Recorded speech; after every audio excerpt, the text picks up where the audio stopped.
ചാർക്കോൾസ് ബോർഡൊന്നുമില്ല. കഞ്ഞി കുടിക്കാൻ വന്നിട്ട് കഞ്ഞി കത്തം തപ്പുന്ന പിന്നെന്താ കഴിക്കാനുള്ളത്.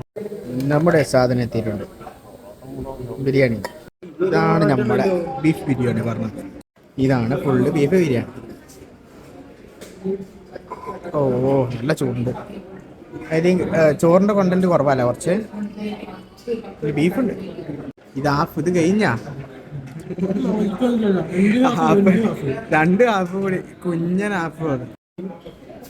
ഒരു പീസ് ഇതാ ബീഫും കുഴച്ചുകൊണ്ട് പിടിക്കുക. സംഗതി കൊള്ളാട്ടോ, നല്ല ടേസ്റ്റ് ഉണ്ട്. ഹാഫ് ബീഫ് തേഞ്ഞില്ല വന്നു, പൊറോട്ട ബീഫിന്റെ പീസും സാലിനെ അടിക്കുന്നത്. എന്തിനു ബ്രഹ്മാണ്ടം? ബിരിയാണി അല്ലേ? ആ ബിരിയാണി ഹാഫ് ക്വാണ്ടിറ്റി കുറവാ. ഫുള്ള് എടുത്ത് കഴിഞ്ഞാൽ വർത്താണ് 200 രൂപ ഫുള്ള്. 200 രൂപ ഫുള്ള്. ഹാഫ് 120 ഇത് ഫുള്ള് എടുക്കാൻ. ഹരി പറ, സ്റ്റാഫിനെ കുറിച്ച് അങ്ങ് എന്താ പറയണ്ടേ? ആ ചെറുക്കനെ എന്നാ ഞാൻ പറയാം. എനിക്കും ഓനെ പിടിച്ചിട്ടില്ല ഒന്നാമത്.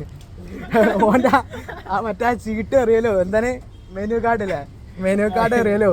അത് എന്നിട്ട് ലാസ്റ്റിക്ക് ഓന് സീറ്റിൽ എഴുതിക്കണേ 3 ബിരിയാണി 3 ഹാഫൊന്നും എഴുതി വെച്ചിരിക്കുന്നത്. 2 ഹാഫുള്ളവൻ രണ്ടാമത് വിളിച്ചപ്പോൾ പറയും അയാൾക്ക് നമ്മളെ വിശ്വാസമില്ല. ഞാൻ തിന്ന് നമ്മളാണ്. ആ കുതിരക്ക് എന്തൊരു ദേഷ്യമുണ്ട്, എന്താ നിനക്ക് മനസ്സിലാവില്ല. അത് ചെറിയ കണ്ട ചെക്കൻ തന്നെയല്ലേ, ചെറിയ ചെക്കനോ ചെക്കനെന്തോ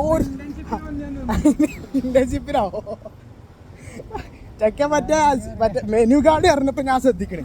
മെനു കാർഡിന് ഇങ്ങനെ സ്ലൈഡായിട്ട് ഇങ്ങനെ വരുന്ന ടാബിൾ നോക്കി